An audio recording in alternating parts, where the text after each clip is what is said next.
everyone, my name is Sydney, and I'm going to talk to you today about my experiences with Whispers Estate. Leading up to the trip, um, it was kind of different on my side of things because I wasn't able to meet up with everyone for like the little kind of get together to basically pull cards and kind of see what we're going to be dealing with while being there. So I kind of got more information from Paige because she ended up creating like a Google Doc for me and anyone else who wasn't able to attend this function and kind of a little get together party about Whispers Estate in general. So that way I could kind of catch up, have a little bit of a cliff notes, if you will. There also too, my impression of it was more of like, okay, we're gonna go in this haunted house, you know what I mean? We're gonna invoke the dead, talk to some spirits, and Jazz is gonna go and do the good work doing the Three Kings ritual, and play these cool occult games, basically. So I was like, I'm down, I'm excited, I couldn't wait. But then I was also just kind of like, well, fuck, what's gonna happen here? Like, how's it gonna go? I honestly expected the worst. Just because when you work with spirits, it's one thing. It's another thing when you are kind of messing around with full-on entities. And I have like some occult background with that, so I wasn't too apprehensive, but I was kind of worried for more people who may be a little bit more on the witchy vibe side and maybe haven't like sat down and done a ritual before. Biggest things I remember is like less about the history of the building and more about the energy of the spirits. I knew that a lot of the spirits were going to just kind of be kind of convoluted just because the entities are kind of like back to back to back. One of the entities was supposed to be quote unquote big black, which is basically about the energy of like a hellhound or basically a dog is how I saw it. So I was kind of like, hey, an astral pupper, that'd be kind of cool, but I was kind of more of just like, I don't know, I just kind of like zoned out from the actual spirits that we were going to be a part of, be like bringing into the space or invoking into the space, because I just knew the entities were just going to come through anyway.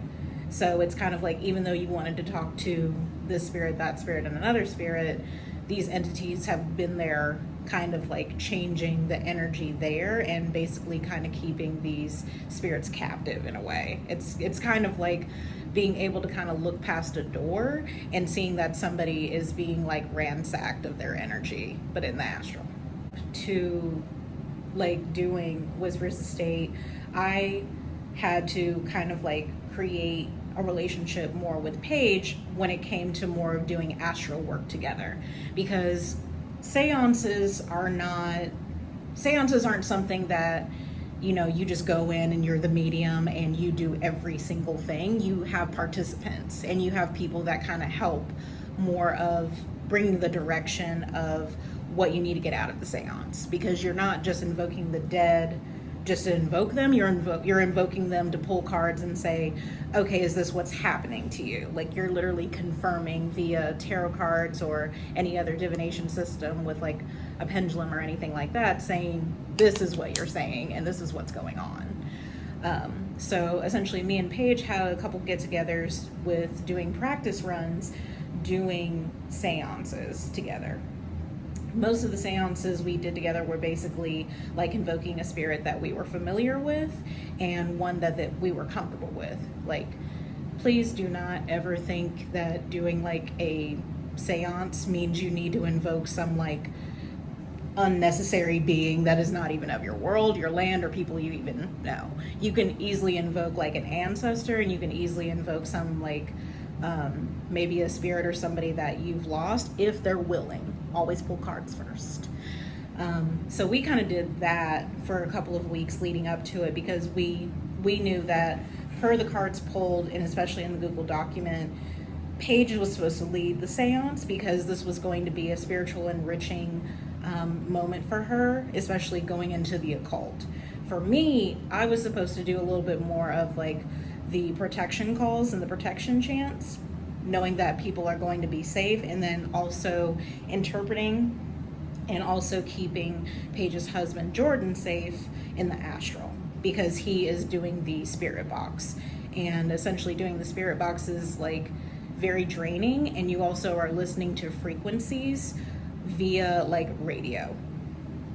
So essentially you're listening to anything like on a dial like 103.3 or 99.5, but you're literally hearing this like words or fragmented words basically coming through a wavelength. So for me, I was basically there to protect everyone and to have everybody feel that they could also do this chant and also feel safe within this sacred space. You know, the spirit box was very different. I had only listened to it like once when hanging out with Paige and Jordan, and it's a very wild experience. This is not something that I feel like anybody just picks up on. I feel like Jordan is very good with like interpreting what the spirits are saying, because even when I was listening to it and listening to these sound waves and listening to whatever these spirits were saying, it was kind of hard for me to decipher things. Like my clairaudience is just not the same, I think, as his. So I always feel like for anyone who's like looking into getting like a spirit box, like you have to do a little bit more work if you're not used to hearing spirits clearly. It's also interesting too, because it's like a small like little radio like this big, and then you just have a long antenna, so you literally in the physical have a antenna basically telling the spirits to kind of come through this device. Will they always? No. Some spirits just don't care for them. But I thought it was interesting just because they're so portable, simplified, and like kind of easy to get used to, I think, than what most people maybe who get into ghost hunting, which I've never really done before, would do. Another thing that we did per Jazz, essentially Jazz was like, per the way these cards are set up, I'm going to play Big Mama, and I'm not letting these kids go by themselves into a house full of entities. So Jazz and myself and a coven mate of ours like basically went to a graveyard to contact a spirit that would be open to working with us and to also help us keep safe.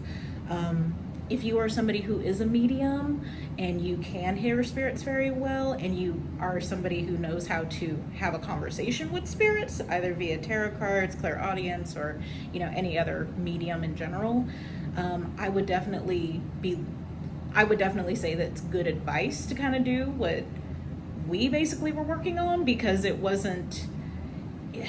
you can't go into these kind of things alone.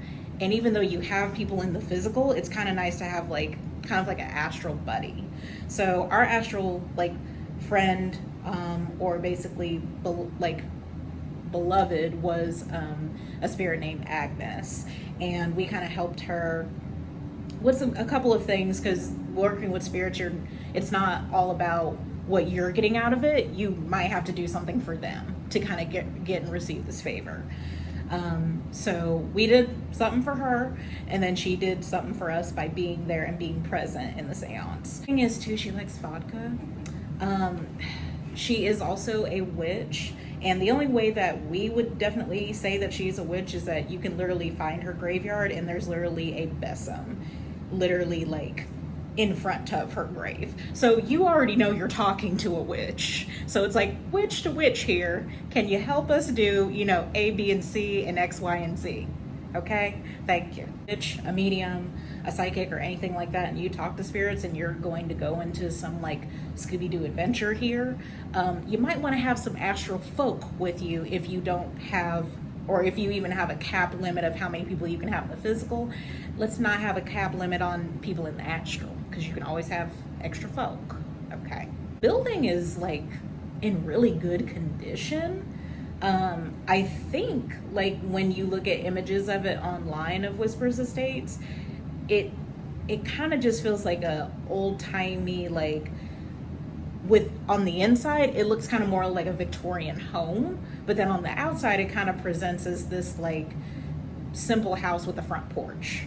Like you literally have like a cute little swing, hanging in the front. You have like a couple of benches, some, some cute little plants, the good little rusted bars and windows and such, because it is a home that is like over 200 years old. There are these like beautiful kind of older, decrepit looking like angels that are in the front. Not that they're ugly, they're just kind of like literally the aesthetic is there. So going into the building is kind of where I started to feel for myself more of like a spiritual high. In the astral, I think I'm just one of those people that is just really sensitive to certain vibrations, and with how many entities and how many spirits were in this house. And then I think too, just like kind of like a little bit of excitement, a little bit of apprehension, thinking that like what's going to happen next, are we all going to be okay? Because sometimes you go into these lock-ins and they're like worse. Or I think we talked to the owner of the house, and there are several reportings of like people who have literally had like 3 or so claw marks that are like down their body somewhere. So it was like having all this kind of energy and then kind of walking into the energy presented. For me, I basically just kind of went into like a astral high, is how I say it, because I just got giggly. I was very informative. I don't have a lot of complete memory of the place because I just kind of got pulled in by the spirits. And that's just kind of something that tends to happen when I'm around a lot of spiritual activity in general. I just kind of get swept with the folk. Enjoyed the tour myself because, like, for me, I'm more of a person that is more visual and kinesthetic, so it was nice for somebody to kind of break down what the house looked like, felt like, and the experiences and the history of it in person than just reading it on the document that we had presented. It's not like I couldn't get that information online, but I just connected better with somebody speaking of the home because they are more connected to it than I am. So it kind of gave me like a basis to understand it. Probably one of the weirdest rooms for me, and that's kind of where my astral like high just kind of like kept ascending, was like Rachel's room, and it's really full of dolls. Now, if you have a phobia of dolls, like some kind of Annabelle looking shit, then you shouldn't go in this room. I'm kind of one of those people and kind of not. So it was literally just a room full of like dolls. I mean, dolls from like the 1920s. Like some of them were broken. Some of them had broken faces or shattered faces, possibly from some spiritual attacks. It's very much like, felt like The Conjuring, but also like a little girl's room.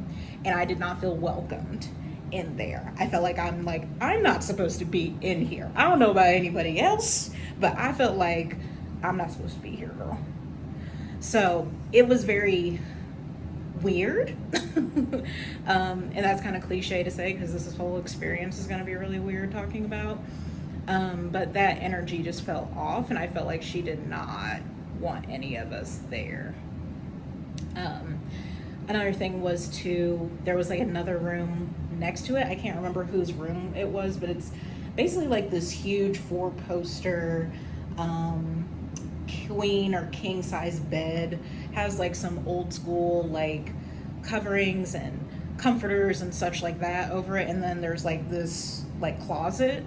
I didn't go into the closet because basically I already felt going in there I'm not supposed to be here either. I feel like that's just kind of a part of it, especially when you're doing a lock-in, because no matter what you do, sometimes these spirits, and 9 times out of 10 when it's that haunted, that has that much activity, they don't want you there, and you will definitely feel that like up front.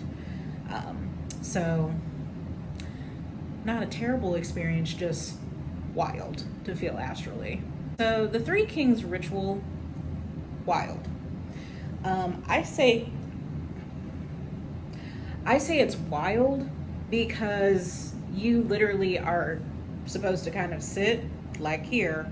You have 2 mirrors here and then 1 in front of you, and there's supposed to be like an entity over here that basically tells the truth, and then there's supposed to be an entity over here that tells lies, and you are not supposed to directly look at either of these 2. You're supposed to just stare forward and just kind of like go out of your peripheral, but you are not supposed to turn your head here or turn your head there. So that was kind of like my understanding of the ritual.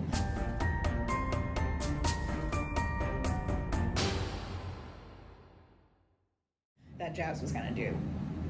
I already knew she was gonna do it. I didn't even need cards to be pulled. I already just knew she was gonna do it because she had talked about this like over a year or two ago, us trying it out. And I'm like, I mean, I'm down, like if it's like in your house or somebody else's house or something, but not in a house like that. So the basement, even going down, it literally kind of feels like you're descending in another world, in another realm. It's very much feels like a vortex of energy. And at least for me, I could just feel all the entities kind of like swirling around us, kind of like looking at us, judging us, wanting to harm us even. And Jazz has a full 8th house, so I was just kind of like, I mean, this is nothing to her. So like getting everybody prepared for being in the basement was interesting because, we were basically all coming together to invoke and start this kind of like process off based off the chants that like Jazz had written. And what I did is the Dark Mother chant over her as well as everyone else in the space. Mother of darkness, Mother of darkness, infernal queen, infernal queen, unholy host, unholy host, of all things unseen, of all things unseen. Because I feel as though like if you're literally somebody who works with Dark Mother energy or Dark God or Dark Goddess energy in general, if that's what you're working with, then you should probably ask for a little bit of protection or a little bit of favor.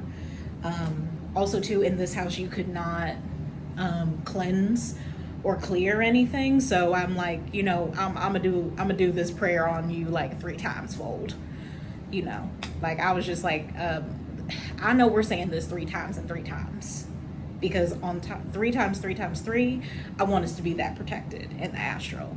So that was kind of like my role. And then Paige did the invocation, and then once we were done, then we had to run quickly upstairs and start the seance. So this entire thing, from the 3 Kings ritual, going upstairs and doing the seance in general, had to be at a certain time limit because for one, we do not want to fuck around and find out for much longer than 45 minutes. For 2, it's best to not stay in, I feel like, a sacred space, even if you are in a house like that for very long, because these spirits after a while will start kind of like coating around you, kind of like I was saying for the basement, and they might try to possess you. They might take control of you. I don't care how many amulets, how many like protections you have on you. If you kind of go over a certain kind of time limit, then you're literally in their space. And they're going to feel a type of way, and they might attach to you. They might fuck with you a little bit more than most.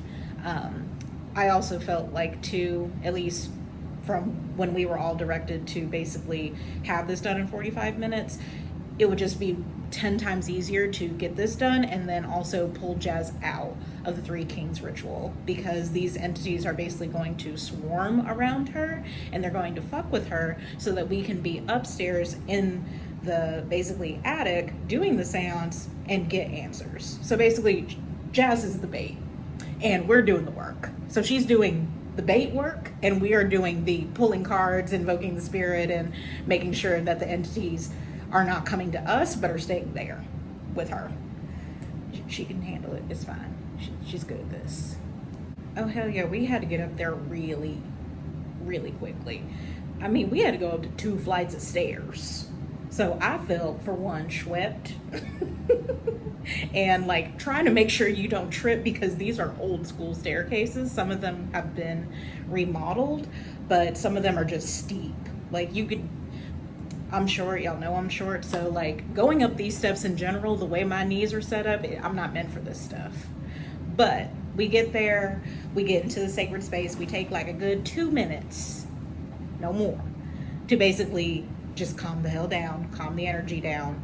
And then we had Paige, who basically had to start doing a circle. So a circle of protection, calling the quarters in general. You should do something of that sort. I don't care what path you follow or anything like that, but please put some kind of sacred boundaries around you, because you're already in somebody's space that doesn't want you there. The recording in general is crazy. Actually being there is even crazier.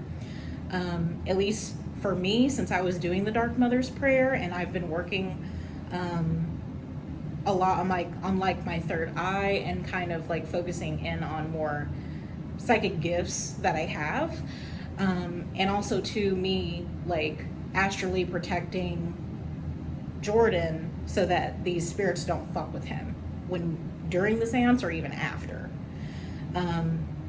I felt as though it was a tremendous weight, but I'm glad that I was supposed to fill that role per the cards that we pulled on it, because it made it easier for me to kind of just work on the third eye, work on what I'm seeing in the astral, and kind of like report that while everybody else is asking questions, and while Paige is pulling cards to confirm and deny if, is this spirit Virgil, you know what I mean, being corrupted by spirits.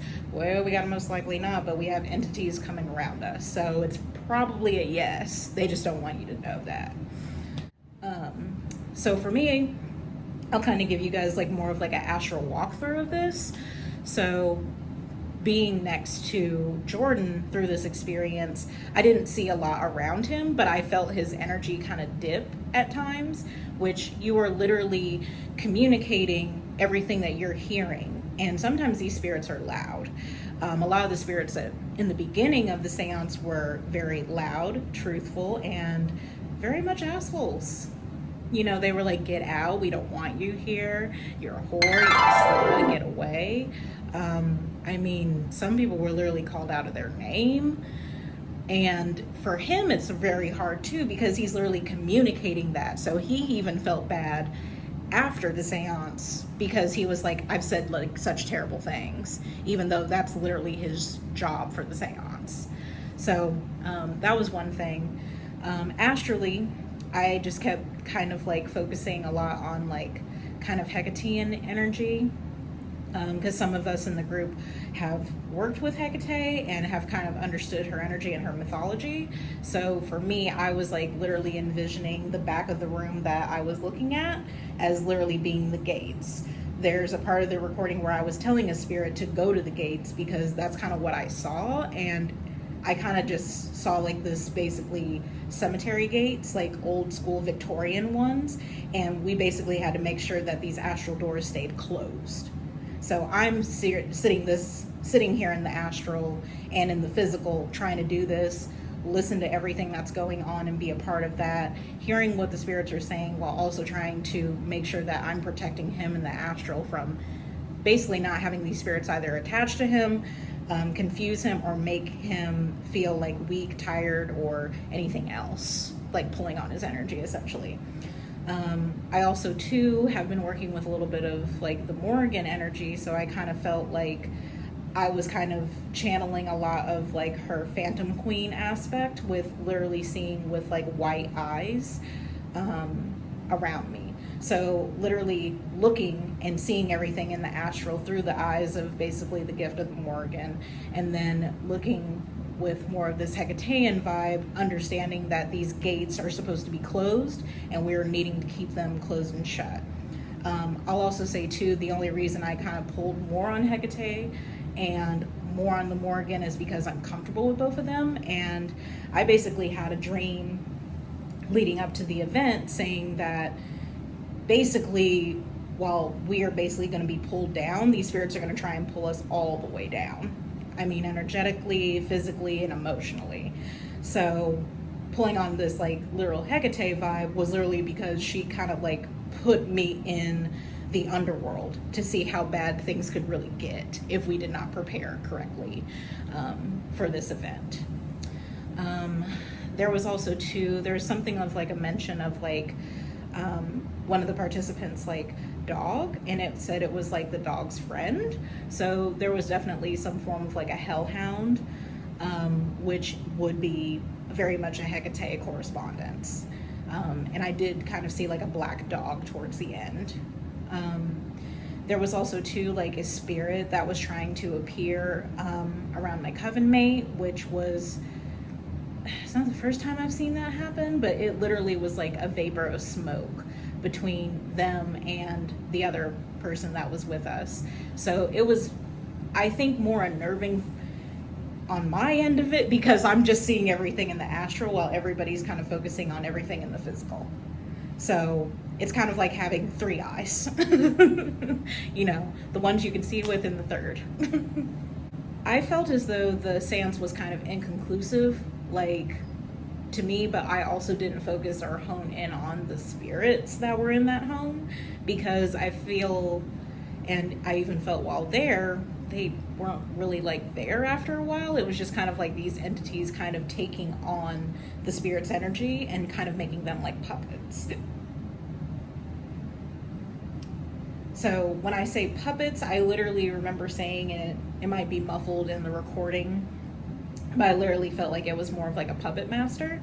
And there, I think there was a King of Pentacles card, or there was like one of the court king cards from tarot that we pulled, and I said that because it's kind of like this main entity, and then there's like several other ones that are kind of lower. So if you think of it on a hierarchical level, you can kind of think of this King of Wands, King of Cups, King of Swords, King of Pentacles kind of being at the top pillar, and all these knights and pages are below them, and those are like the lower vibrational entities that are literally like trying to do more work and do more harm to people that come into this. So after the seance, we had to go quickly because we had to basically pull Jazz out.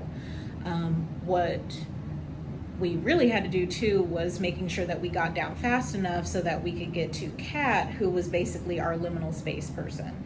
Kat being the liminal space person was based upon the card suggestion, and it ended up working out very well because they basically sat on the in-between in the astral, kind of like telling us what's kind of going on and shouting to us like, hey, we got almost time's up here in the physical, but also kind of like feeling a lot of what was going on between Jazz being in the basement and us being upstairs doing the seance. So them being in the in-between is a rough spot to be in. And then two, you have to also go down and help Jazz. And Kat is very efficient and very much knows what the hell they're doing. Like I'm basically gonna call them anytime there needs to be a liminal space person, if cards let me have that. But in general, like they basically could literally hear like the commotion coming from both things, which is highly unsettling. You do not know, you don't understand how unsettling it is to literally hear spirits, that's one thing, but entities growling, you know, cursing you out, saying that you're like a perverse thing, you know, like entities that literally could be very like just kind of like the lowest of the low in an entity is basically what you're feeling.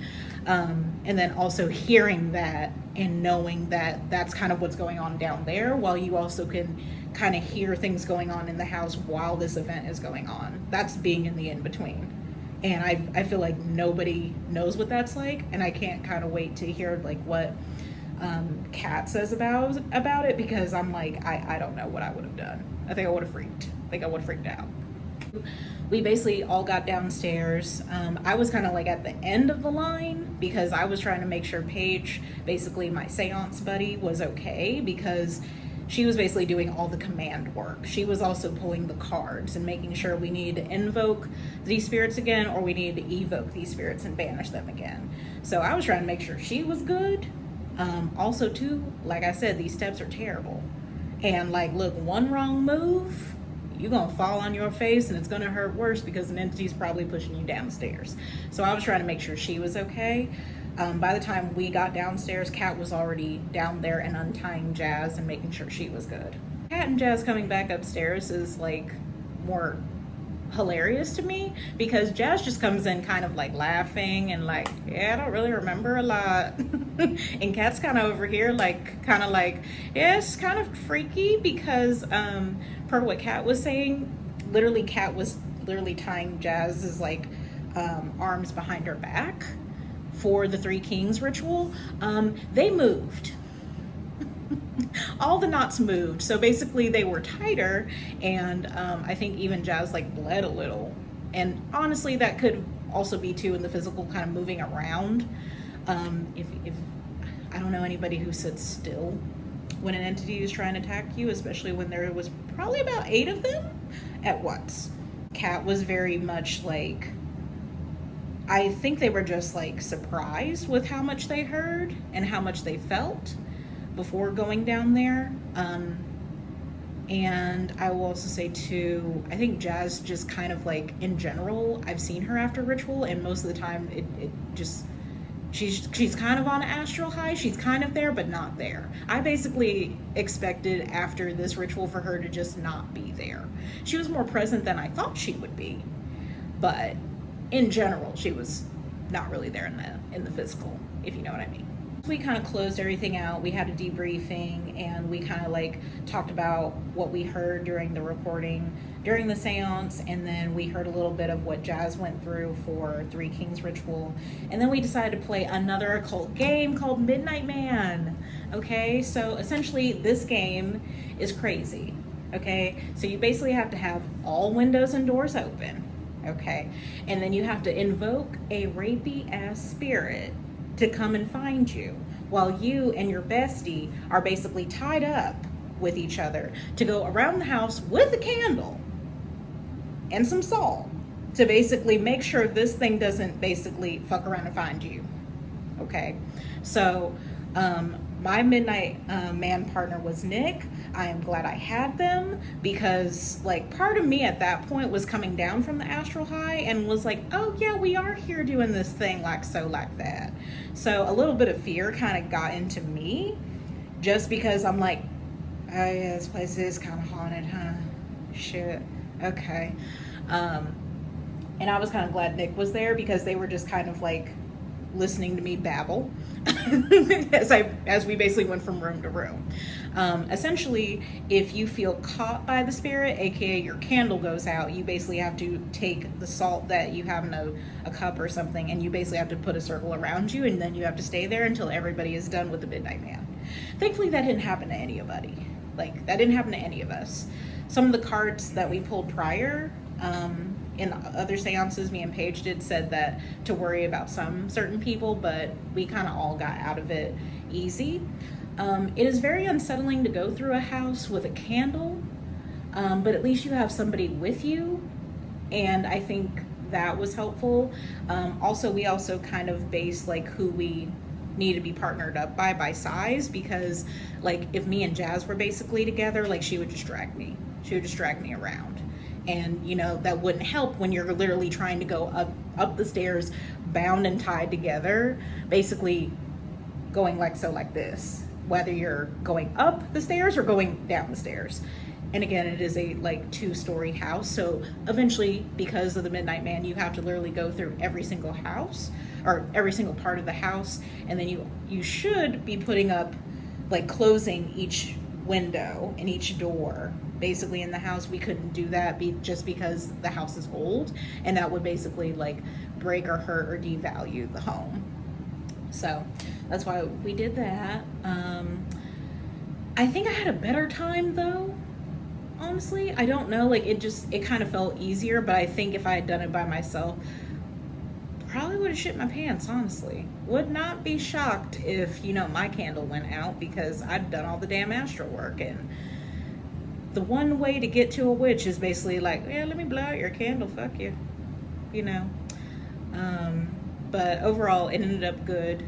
I think we were like the third set of people that finished. I can't remember, but everybody was like, it's basically like I saw Paige and Jordan at one point. I saw my coven mate. I saw Jazz and whoever they were paired up with. Like, I was just like, okay, so at least we're all together in this, you know what I mean? You're like, oh fuck, hey, how your mom and them? Like, oh, there you are. I wondered where you went. Obviously, Jazz and Josh finished last, or like first. They finished first, which I was like, I'm not even shocked. She probably like dragged him all the way up and down the stairs. Bless, just bless. I'm glad it wasn't me, because y'all know I probably would have fallen or some shit if she did it with me. But Good experience. Might fuck around and find out again with Midnight Man. Stay tuned. I won't do that anywhere else, but it is kind of fun. Like the end of it, it was a good experience. I will probably do it again. Knowing the way jazz is set up, I won't be shocked if there's like another one that just so happens to pop up. Paige and Jordan are like hella enthused by paranormal investigation, so don't be surprised if you see me out here doing it again, okay? I was highly tired. I fell asleep in the car. I was like there and then I was not there, but I remember like by the time I literally got home, like I just basically checked on my cats, laid in the bed, and I think I was asleep for 4 hours, and then I woke up and I had so much energy. Almost everybody else was drained, and I think me and Nick were one of the few people that weren't drained, and I don't know why that is. I don't know. I don't really know. I thought maybe it was just because I did I thought just kind of going on the aspects of the Morgan and Hecate in general, I thought my ass would be out for a day, maybe 2. And for some reason I had so much energy, I just basically cleaned my house and sat around the house. Like I didn't know what else to do with myself. Would definitely do it again. But only if we have enough time to prepare like we did for this one. If it's like a short notice kind of thing, your girl's not in there. I'm not doing it. But overall, a very good experience. I would recommend that if you do this kind of experience at all, pull cards. Make sure you have like a set of people that want to fuck around and find out in a way that is structured. You know what I mean? For like Three Kings Ritual or Midnight Man, those might be the good occult games to play. Maybe not always, depends on the home and how haunted and the activity and such. And then maybe too, make sure you're with people who like are actually thinking ahead of the game. Cause like having like Agnes, our astral buddy through it was definitely good, because I kind of thought if she wasn't there, I think we would have had more experiences. Also to maybe try and have 3 to 4. We just didn't have time to like meet any other astral people. So maybe if you're gonna do this, maybe talk to a few more dead people. You know, see if you can survey and have like I don't know, like a crew. Like this is your astral crew that's gonna help you out. And just make sure you go with people who have common sense, because I couldn't imagine if somebody was just in there wilding out. It probably would have been 10 times worse. But yeah, I had a great time. So that was my take on Whispers Estate and Blessed Be, and I'll see you in hell.